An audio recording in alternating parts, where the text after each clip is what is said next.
দেখো একটা সাগর কাঁকড়া পাই, ঠিক আছে, তো কাঁকড়াটা একটু ধুয়ে নিয়ে আসি।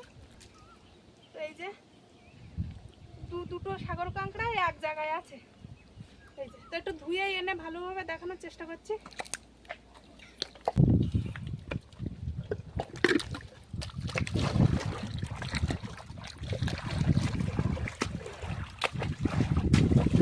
এর যে এই যে হুলটা না লাগলে কিন্তু বিশাল জ্বালা করে।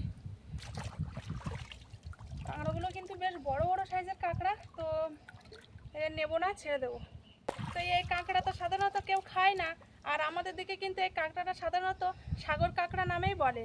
আর তোমাদের ওইদিকে কে কী কাঁকড়া বলে তো অবশ্যই কমেন্ট করে জানিও কিন্তু। তো এখন ছেড়ে দেই।